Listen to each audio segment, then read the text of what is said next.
Good evening, ladies and gentlemen, and welcome to the Stephanie Stevens Show. Today on Pronoun TV and my show, I have the incredible Miss Harmonica Sunbeam from New Jersey. Jersey. I hope I'm pronouncing it right.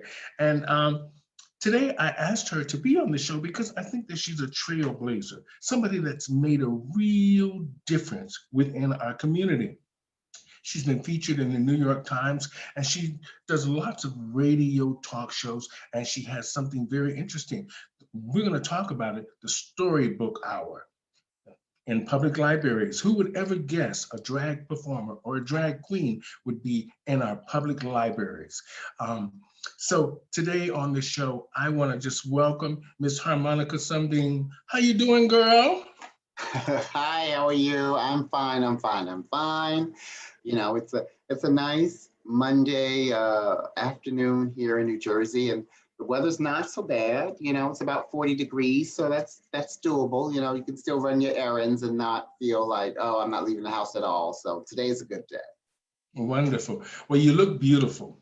Thank you. Now, what I wanted to talk about today was the mere fact that you've been in the thick of it all. Like you're in New Jersey, New York, and you work in all of the clubs and you've done so much for the LGBT two-spirit pronoun community in a sense of living real life. I've watched you, so I know that you live in real time and real life. And that's what we were drawn to. When my agent saw you, she says, I want you to put her on the show because I think that she lives real life and she understands the direction you're going in with your career. And you understand that every day that you need to hustle to pay the rent or your mortgage or whatever.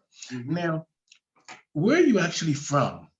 I'm from New Jersey. I was born in Newark, New Jersey, and I've been in New Jersey all of my life, living wise. And I enjoy it. I like New Jersey. It's Okay, great. It's a great place to call home. what's the scene like in Jersey? Not just the gay scene. What's the scene like for a black drag queen living in Jersey? Well, I live in Jersey City, and Jersey City is very close to New York. I can get to New York in about 15 minutes, you know. Okay. So the good thing about living in Jersey City is that we are so close to New York that I can work in New York places as well as Jersey places, They earlier in the years there weren't a lot of opportunities in New Jersey, in Jersey City, and so I created some. I started, and so now I'm happy to say that we have two clubs and a bar, in a gay bar in Jersey City. But when I first moved here years ago, that wasn't a case at all. And so I had to be the one who acted as a promoter and did different events at different places to make some things happen and stuff. But I got started in Newark, New Jersey, at a bar called First Choice, which is no longer with us. It's now a Ecuadorian bakery or something. um, and Jersey is great, but Jersey is a little bit spread out. You might have a place here and then a place further down and in another area and stuff. And at one point we had quite a few places to go to, and now not so much. But we make it work. Okay. Now, can you make a living? Can you make a living doing what you're doing right now? It really depends. Yes, you can, but you have to have a name for yourself first. I don't necessarily work in a lot of clubs these days. Mhm. Even before the pandemic, before the pandemic happened, I was only actually working in a club on a regular basis. I had a monthly gig at a club in River Edge, New Jersey. But other than that, a lot of my stuff is from private parties and events and things of that nature, and from Drag Queen Story Hour, which we can talk about later. But that's where but there are people who work in the clubs and they work like, 4, 5, 6 nights a week. And they tend to make a living from it as well too. But you've got to build up a name for yourself to have those opportunities to happen. And you also have to put a reserve because bars and nightclubs come and go, and these jobs come and go, Mhm. even at the whim of a owner or a manager who says, oh, we're not going to do drag anymore, or we're not going to use you anymore, and so you Mhm. kind of have to like not put all your eggs in one basket and Mhm. have enough stuff and spread out where if one place closes, you're not totally out of out of making any money. Mhm. Now, I have to ask this question because my agent always puts a big sign on the wall there for me and reminds me. I have to ask you, how do you identify? Oh, in drag is she and her, and out of drag is him and he. Yes. Okay. Now, what I like the most about you is for me, it was the accent. I love the accent. And for me to hear Black Americans speak that, because we're so used to the Sopranos or, those guys there from the Goodfellas and all those kind of guys with that real kind of accent. It's really interesting to hear it coming from a drag queen. And so is it okay if I call you drag queen Oh yeah, or that's drag fine. That's performer? fine. Yeah, yeah. I Because, don't. I don't really feel that I have an accent, but people do ask where I'm from when they talk to me sometimes for the first time. So okay. mhm. I don't Now, know what they hear, but there's that little twang in there. It's like me. I've been in Toronto 32 years, and they always say they can hear that Southern twang in me. Mm. So, it's funny. We never lose where we come from. It's funny. It always carries with us. Now, I want to talk about Stonewall for just a minute. Okay. Now, where is that at? I saw that they needed money to keep this legendary place open. Well, it's located right on Christopher Street in the heart of Greenwich Village, Mhm. and yeah, there were a lot of bars and clubs and stuff that had GoFundMe's during the time when everything closed down because it's the rents in New York are crazy, and if you're not Mhm. open and making that money, just a small time closing could really throw off your books for a while, and so we were closed for a number of months. So a lot of places set up GoFundMe's to help out like some of the employees and things before they were able to get like some sort of unemployment in a sense. So, but yeah, a lot of different places. But yeah, so and I felt for all the places, and especially Stonewall because Stonewall is a landmark, and Mhm. it's a place that people come to when they come to the village just to see the place, because it's where the riot started, and it's a place that we have to preserve. Now, the reason I wanted to talk about that for just a minute, is because I used to come to New York a lot when I used to go to the Limelight, and I used to go to other different clubs that really made these were huge clubs that made a real big difference in the New York gay life. Mhm. And I know that you were part of that as well as me, because I'm 60 years old. So, I mean, I'm not saying how old you are, and you don't have to say Right. it because the lady never tells her age. But I have traveled all over this world pretty much, and I've experienced a lot. So I think that I like talking to people that understand and remember our history. Hmm. Hmm. Now, I want to talk about something else in New York that kind of concerned me in a sense of the pride, the pride parade there. Hmm. When they were having, I think it was last year when all of the Atlanta Housewives of Atlanta came out. What was that all about? That controversy there with the Housewives of Atlanta and they came out in support of the Pride um, parade, but it ended up being a backlash because it wasn't for the right reason. And I don't know if you heard anything about that. No, that's all news to me. Okay, so this is 2020, 2019. Was I think 2019 was World Pride here in New York. I believe it was World Mhm. Pride, or maybe it was 2018. I'm not sure. I have to look it up. But I don't know anything happening that was happening with them in a sense. I'm not a big TV kind of like person and stuff, but I didn't even hear anything, outside, like even on Facebook and stuff regarding there being some kind of situation with them. Okay. Well, I just wanted to, I didn't want to get into it. I just wanted to just sort of touch on it so people know. I mean, my agent, she put these things up there for me to touch on. So I'm just touching on certain things that I think we should talk about before we get into the real story of Harmonica Sunbeam. Now, you are from Jersey, and what about family? With your family and your friends, are you in a relationship right now? No, I'm not in a relationship. I have a cat. Does that count? my family's here in New Jersey as well. Now, I know that, to be honest, we really look up to you because I do feel like I'm talking to a celebrity. You've done so much in our community and around your own communities. And the fact that I mean, New York City and Jersey are probably not the safest places, like a lot of places around the world, to be doing drag and to be getting on the subway or even in a cab, trying to get through that traffic in New York to get to your gigs and all of this stuff, sometimes having to run there because you're scared you're gonna be late and you might lose the gig and all these kind of things. How do you handle that hustle and bustle of drag in New York, I mean, in Jersey?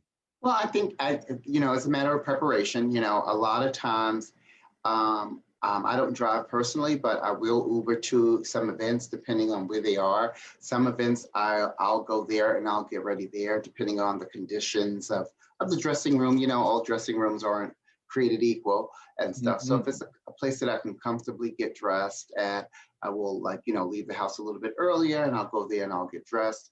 But like for stuff that's local here by me, I'll leave the house and I'll be fine. I happen to live in a very open-minded neighborhood. I've never had really any issues and stuff. And as far as like the trains are concerned, it's very rare that I'm on the train in drag. I know that a lot of girls who live in New York, that's how they get to work. And, it shouldn't really be an issue because we are going to work just like everybody else that's on the train. And just because we dress differently for our work doesn't mean that we should be open to violence or discrimination or hate. We paid our fare just like the person that's sitting next to us, and what I look like going to work shouldn't be a concern to you. We should all be focused on getting to work. Well, that was the reason I brought it up, is because my agent, she was going through, we saw a lot of violence on the trains with the girls. We saw a lot of that. So I wanted to bring that up to you as well, because I know that it can be dangerous for us as the LGBT community, or even sometimes when we look realistic or we're just a fetish, these things can be very dangerous for us. Now, I'm going to talk about your family for just a minute. Do you talk to your family? Are you close to your mom, your dad? Well, my parents are deceased, so I have my sister and a niece and other family members that I, stay in touch with, and they, support me in my endeavors and occasionally come out to some of my events and stuff. So it's a very, a tight-knit group. And of course, this year was the weird year where we don't get to see each other as much, but, we do what we can, Okay. Now, I want to talk about the New York Times. First of all, how did they come to you about that?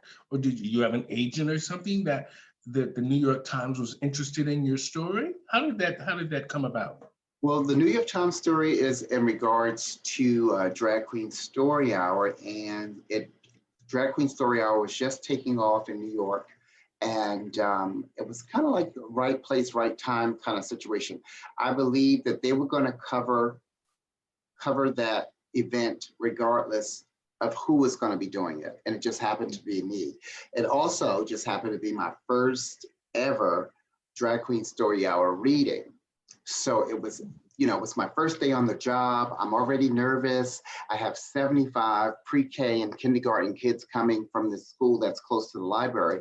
And then they say, oh, and the New York Times is here to interview you. So all the pressure in the world, you know what I'm saying? But I mean, I was lucky enough that interview also reminds me when I started work, and I was also lucky enough to have had the gig and them to interview, because if it was somebody else, they would have just interviewed them as well too. They don't necessarily, it happens, but not as much where they seek us out individually. It's just that this is when the reporter can make it. When are you having another story time? Okay, this is when a reporter can make it. And so whoever happens to be that particular person, then they wind up getting the luck of being interviewed. Well, I must say, that's amazing. That is the mere fact that the New York Times showed up there, whether it was for you or anybody else, meant that this storybook or story hour meant something. It resonated with somebody. It got some bigwig's attention. Right. So, like you said, you were nervous your first time. What did the children think when they saw you? I mean, Harmonica Sunbeam is not the total toned down. Sometimes, children think of us as clowns. Mm-hmm, mm-hmm. So, and I know we don't think of that as ourselves. We think, and what did you think the children thought of you? Did they like you?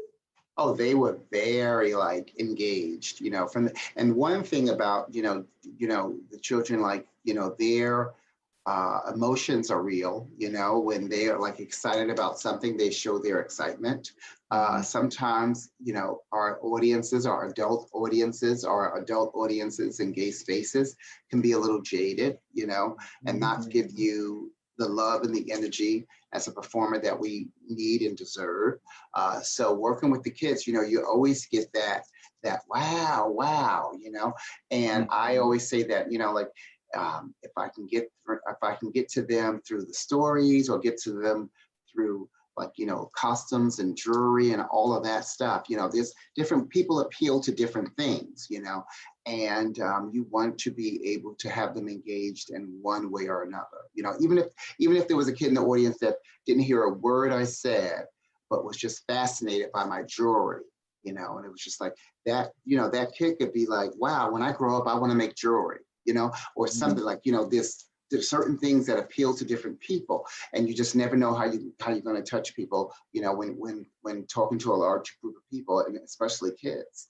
So they were they were very well behaved and very excited to see me. Wonderful. Now, I want to ask you this, because I'm sure some parents will be thinking exactly what I'm thinking. I mean, I'm going to be honest. I'm guided by what my agent wrote here. I would have probably said some of this stuff anyway and asked, but I think some of her points are very relevant, and we need to talk about it. Were any of the children afraid of you? There have been kids who didn't want to take a picture with me. You know what I mean? They made because sometimes, and that's not necessarily being afraid. It's probably afraid of being left alone. So if you were to take a child and say, okay, go stand next to her and take the picture, but they really want to just be closer to their parent, so they just didn't want to take the picture. But there have been kids that have cried, and stuff, but not necessarily afraid, feared, you were in fear of me, Now, just a couple of more questions around this. Now, you obviously like this storybook hour. Mm-hmm. It's gotten you sort of the attention that you want. It's giving you a little bit of the status that you want, and it's sort of made you realize that children are the key to understanding us with diversity, understanding, and you start maybe something they would be able to relate to, because a lot of times, like I said, is they think we look like clowns, whether we're either a scary clown or a friendly looking clown. Now, I know that I can tell when I've listened to one or two of your stories, and I can tell that you have a passion inside you that's real. So this is what resonates with children, and it also resonates with some family, um, with some families. Now, of course, there's going to be that opposition of those families that are the Christian ones, like you said, that really doesn't, they just came to see what was, who their children, what this drag queen is all about, and what their children are actually being exposed to. Now, have you ever had any real complaints from families or parents about you? Well, we've had some protesters at some events, and that's to be expected. Um, we haven't had a situation where they have actually entered the building. They've just, showed up outside to say that they don't agree with the program, and that's fine. They have a right to say what they don't Mhm. agree with, but you keep in mind that all the kids that attend any drag queen story hour are accompanied by a caretaker or a parent or someone who wants them there. It's a lot different. I am not in the middle of a dark alley saying, hey kids, come here, I want to read you a story. I am in an open public setting, Mhm. and these kids are with their parents, and we're just reading books. So it's not like a secret situation where you can't come in, oh, you can come in, oh, not you, it's everyone is welcome as long as you're there with the right intentions. Okay. Now, do you, this will be the last one on this, because Mhm. I really, I'm enjoying this part, because I think that this is what my agent really wanted me to focus on. She was like, well, I want you to do this and I want you to do this, and ask her this. So I'm going to ask you this. Are you happy with the results that you're seeing from all of the storybook hours that you're getting? Are you having an impact? Are you making a difference? Is it working? Is the storybook hour working? I believe it is working, and I know that it's working because we started out this started in San Francisco, and it came to New York, and now it is international. We have chapters in Germany and Japan and Mexico and Sweden, and all across the US. So there is a need for this, and there's a desire for this, and there's a purpose for this. And I am happy that we have a chance to help raise a new generation of open-minded individuals and people who are not afraid to express themselves. That's what this is all about. It cuts down on bullying people who are different, and it also creates role models, in a sense of the drag queens. Now we're held in a different light. A lot of people have always said, "Oh, why do you need drag queens? They perform for adults, they perform in nightlife and stuff." But it shows that we too can be adaptable to a different scenery as well, and that there are other interests that we have as performers, and that is to help others and to bridge two communities that would have never been together. Drag Mm, queens and kids. mhm, We teach them. It helps to improve reading. When get kids mhm, excited about reading, that's why we read to our kids stories, because we want them to be better readers. We want them to be more acquainted with reading. And that's why when we bring them to the library or a school or to a bookstore for Drag Queen Story Hour, it's the same story hour they would normally get. It's just with an added plus of having someone with a little bit more flair and style and flamboyancy. mhm. Well, that's it.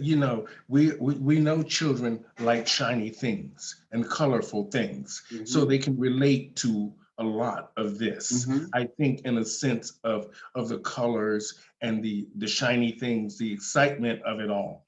Right. Now, when you think about our community now that we're having so many civil unions and marriages, now is gay marriage legal in New Jersey and New York City? Yes, and I am a wedding officiant, and I've done maybe 6 weddings at this point. Yes. Okay. Yeah. Now, and like they said before, back in the days, they didn't think gay men and women could raise children. And now we've come to this storybook hour. It just goes to show you how far we have progressed, and mainly under that religious umbrella. And we know how usually people use religion against the gay community. And the fact that, you know what, I take my wig off to you, Harmonica, for just the fact that you are doing it. You're doing it. And for you to know that there's crazy people outside the door and you're there reading to children and there's this opposition outside, and the fact that you kept going without missing a beat, the fact that you know this is something you must do for just not for the gay community, but for people that are on the outside that might have a misunderstanding about us. For years, they thought that we were child molesters and pedophiles, and this stuff is not true. Of course, there's some knuckleheads in any group. Now, I want to just say, now you were doing some radio show the other day, or you have some big radio show that's coming up? No On radio shows, BuzzFeed? no. BuzzFeed? Oh, I did a BuzzFeed video some time ago. That was in relation to a Drag Queen Story Hour as well, too. Yes. Okay, so now you're doing virtual bingos. I'm doing virtual everything pretty much. So virtual bingos and performances and hosting events as well. So yeah, it's been quite a transition to working from home, something that I thought I would never do as a drag performer. And it has its, you know, advantages and disadvantages, but I am just happy to still be, you know, working, and that people still want to book me, especially at a time like this. Well, you know, I want to just say you're doing great work, and don't put that torch out. Keep that torch. I watch you even when you're just as your other male pronoun and walking around Jersey telling people to get off their ass and get motivated, get doing something. And I like that. I like the fact that you just keep putting the fire underneath them to keep them moving, because mainly in this time, most people are just laying in their house, they're going through depression. And you know, our community is very marginalized in the first place. And for us to go through something like this here just really sort of sets us back a little bit. But the fact that we have great performers like yourself that just keeps online, keeps entertaining, keeps bringing it, just keep bringing it. And this is what my agent told me. She said, get off your ass and get on that thing there and get things out there, get this going. This is the only way we're gonna get this going. Let the people know you care about them. Let them know that you're here, even if you're just drinking coffee and talking to them. Do something. So I understand the value of our voices. Before, I didn't understand that. I do now. And I think also too, especially right now with what we're going through, people need that connection. There's so many people that are maybe in the house going through so much on their own, or don't feel like, you know, like, okay, I don't feel safe going out, you know. So it's great to be able to go live and just chit chat with people and have people check in, because you never know who needs that companionship. You know, even if the numbers on the live are not huge, you know, it's not about, for me, it's always been about quality, not quantity, you know. And I know that when I go live, even if I'm just doing my makeup or just, you know, chewing the fat and having some coffee, I know that there will be people that come on that I don't normally get a chance to talk to on social media. And so we wind up having that, you know, a conversation that we would have never had if I didn't go live. You know, that's the good thing about this. My agent, she told me, she says, Stephanie, slow and steady. And I found she's right. Slow and steady. You don't need to be viral. You don't need 1 million hits. Just slow and steady. Now we all have a beginning. So, you know, nobody starts off, Paris Hilton didn't start off with 1 million followers, you know. It's just, it took a while before people started to realize who she was, you know. So yeah, we all start somewhere. Okay, I'm gonna lighten the mood for just a minute, and then we're gonna wrap up shortly here, because I know you're a busy woman. Now, I know Wendy Williams is from Jersey. Yes. Now, you know, a few months ago, or even a year, it was almost about a year ago when they had the controversy with her about telling men to stop wearing. Women's What are stuff. your thoughts on that? Well, I've had the pleasure or the opportunity to be a guest on her radio show years ago. She's a radio hostess on WBLS, and people would talk about me and my show in New York City, and and so she said she wanted to meet me, and she invited me onto the show to be a guest. And I came on and I met with her, and then her career transitioned into TV, and I went to the show, and I was told by another friend of mine who lives in DC that they don't allow drag queens to go to the show. They don't let people to go and drag. And I thought that was very weird how, she says she's all for the LGBTQ community. And, you have all these people from our community that are on your team that help you look your best. And why would someone not be able to go and drag? Because in reality, my idea of drag is any time that we dress up more fabulous than what we normally do. Do you understand what I'm saying? So all Mm-hmm. those people in that show, in that audience, they're in drag because what they wore today is not what they would wear going to Walmart. It's not Mm-hmm. what they would wear lounging around the house. They all got dressed up. So you can't say like, oh, but you have a wig on. Okay, I can't be the only one in this audience with a wig on. Mm-hmm. I can't be the only one in here with a face full of makeup. I'm not the only one here with jewelry or nails on. So what are you getting at? I thought that she made a big mistake by saying that, and she turned a lot of people off. This is the thing, let people be who they want to be, because it's not hurting you, Mm-hmm. you Well, know. for me, I look at it this way.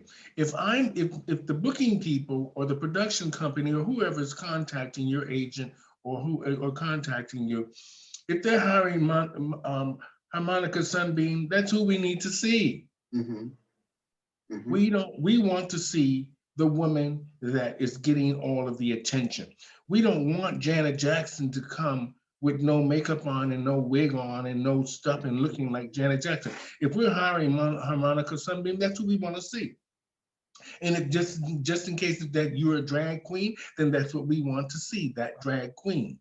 So Wendy Williams is a very strange individual, and I've said this many times. And someday, she is just lucky that she is even on TV, and and the fact that she can just, anyway, she'll learn her lesson eventually. Now, in closing, I want to say, how do we get a hold of you if we want to book you? Oh, okay. Well, you can always reach me on Instagram at hsunbeam, or on Facebook under Harmonica Sunbeam, or through my website, theharmonicasunbeam.com. Yes, theharmonicasunbeam.com. Well, it was great, interesting talking to you and having your take on just a few issues. Now, I just want to say it's my pleasure meeting you finally, and the fact that you're making a difference. And I like the fact that you understand what it is that you want from your career. And you understand the challenges for us as older individuals in the drag world, how we have to always be changing and stay relevant to keep working. Mhm. But yet, at the same time, use our voice to make sure that people respect us Right. and understand that we are to be respected and we have something of value to even offer to the little ones. Mm-hmm. Mm-hmm. So I want to just say thank you, Miss Harmonica Sunbeam. I know you're having a busy week. So what do you have coming up today?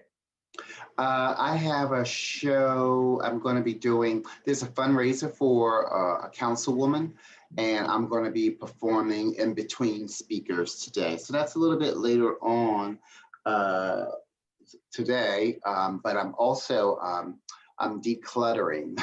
Oh, So okay. I have like 3 boxes of donations that I need to like organize and get ready because they're picking them up in the morning. So I'm like, okay, once I pull all this stuff out, I want it to go. It can't, be pulled out and then stay here for 2 weeks. It's got to go the next day. So they're coming to pick it up tomorrow. So I'm happy for that. So it'll create, some more space in here for me. And yeah, I'm just getting ready for a very peaceful Christmas week. Mhm. Well, I just want to say this to you. Um, I always say this to a lot of my friends at this time. I just hope everybody's reaching out to everybody during Christmas time. It's the most difficult time for our community because a lot of us don't have family and we're lonely. A lot of us need food. So that extra food that we have, we should be sharing with our neighbors and our friends and just reaching out just to see if people need a bag of groceries or just need a conversation. Mhm. And I know you're good for those kind of things because I watch a lot of your stuff and you're very good for charity. And we want to say thank you. Also, I want to just wish you Merry Christmas and Happy Holidays, Miss Sunbeam. It was a great time talking to you today. And I just want to say thank you. Thank you. Thank you. Thank you for having me, and I appreciate it. And we will chat again soon. All righty. Happy holidays. You too. Bye-bye. Bye-bye.